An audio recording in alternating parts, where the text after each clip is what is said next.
Monsieur le leader adjoint de l'opposition officielle et député de Chambly, en question principale. Monsieur le Président, au cours des dernières semaines, les Québécois ont vu s'étaler devant eux le système libéral dans toute sa splendeur. Ils ont constaté l'influence des grands collecteurs de fonds du Parti libéral sur les nominations gouvernementales.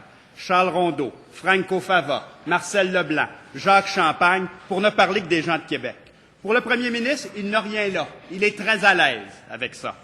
Pourtant, tous les observateurs ont dénoncé ce qui fut même qualifié dans le Devoir du triomphe du tripotage politique. Monsieur le Président, José Boileau, dans le Devoir, a écrit « Cette mainmise partisane et affairiste est indigne d'une démocratie moderne. C'est ni normal, ni acceptable. » Jean-Jacques Sanson, du Journal de Québec, a ajouté que le tout était indécent.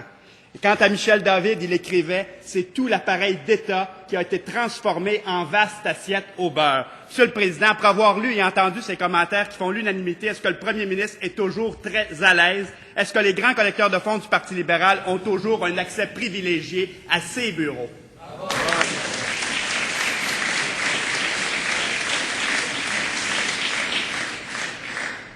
Simplement un petit rappel ici que même quand on cite des articles de journaux ou autres, faites attention de ne pas s'imputer de motifs. Simplement un rappel que je veux vous faire.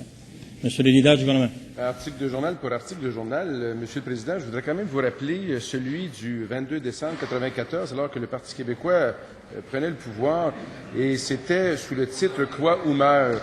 Depuis l'avènement du gouvernement du Parti québécois, les cas ne se comptent plus de sous-ministres, directeurs généraux, hauts fonctionnaires, cadres supérieurs, dirigeants d'offices, de commissions, de comités, d'organismes publics ou parapublics qui sont limogés, rétrogradés ou forcés de démissionner par la volonté du bureau du premier ministre. C'est la politique du quoi ou meurt, c'est la purge.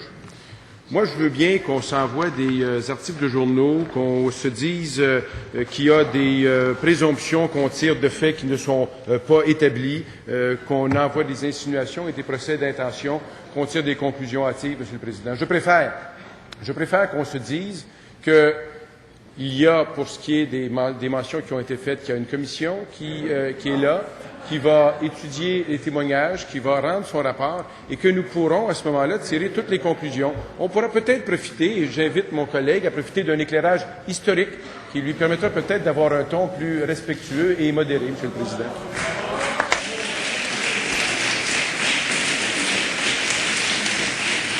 Monsieur le leader adjoint de l'opposition officielle. Monsieur le Président, c'est incroyable d'entendre ça. Les Québécois sont tannés de voir le premier ministre banaliser une façon de faire qualifiée par tous d'indécente, Monsieur le Président. Le premier ministre ne réalise-t-il pas que la fonction de premier ministre, ce n'est pas un partenariat public-privé? Il faut éviter de confondre les intérêts du Parti libéral et de ses grands donateurs avec l'intérêt public. Vous êtes là pour servir les Québécois, pas pour vous servir. Monsieur le Président, ce que le premier ministre ne réalise pas, qu'il a donné sa bénédiction à des pratiques qu'on croyait depuis longtemps disparues.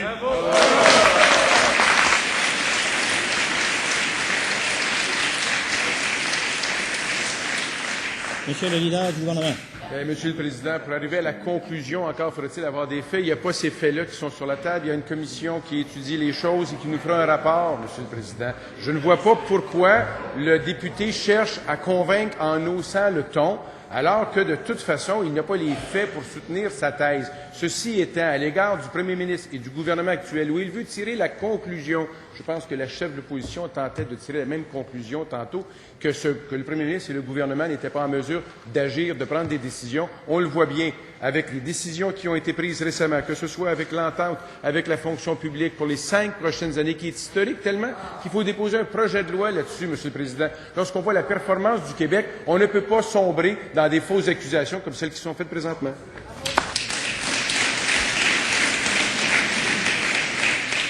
Monsieur le leader adjoint de l'opposition officielle. Si je comprends bien, Monsieur le Président, les affaires continuent, les grands collecteurs de fonds ont toujours accès au bureau du premier ministre. Monsieur le Président, comment le premier ministre peut-il banaliser une telle indécence? Comment les députés libéraux, les ministres, les députés libéraux peuvent-ils être complices d'une telle façon de faire? Ne réalisent-ils pas qu'ils sont en train de couler avec le premier ministre si on ne met pas un terme à ces pratiques? Monsieur le Président, le premier ministre, ses ministres et les députés libéraux vont-ils tolérer encore longtemps un tel pouvoir parallèle?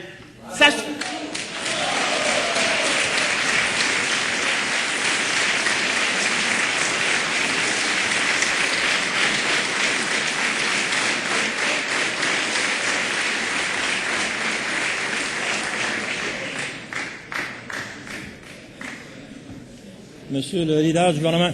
Monsieur le Président, c'est pas parce que le député crie qu'on va mettre de côté le fait que 65% des personnes en poste en 2003 ont été reconduits en opposé ou en comparaison avec ce qui se disait lorsque le Parti québécois a pris le pouvoir, où c'était une purge, la théorie du croix ou meurt, Monsieur le Président. Alors, je peux bien qu'il crie pour essayer de se donner une raison puis une preuve, mais dans ce cas-ci, quels sont les faits? Les faits, c'est qu'il n'y a pas l'illusion que vous tentez de donner d'un gouvernement parallèle. Il y a un gouvernement en action pour l'économie et en action pour l'environnement, parce que je veux bien dire ceci, lorsqu'on voit, Monsieur le Président, et je vous demande...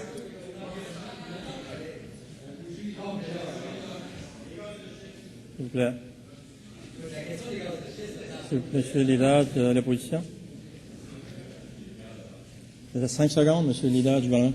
Peut-être j'aurai l'occasion d'y revenir à une additionnelle, mais dans tous les secteurs, le gouvernement est en action et nous sommes très fiers d'être complices de cette action.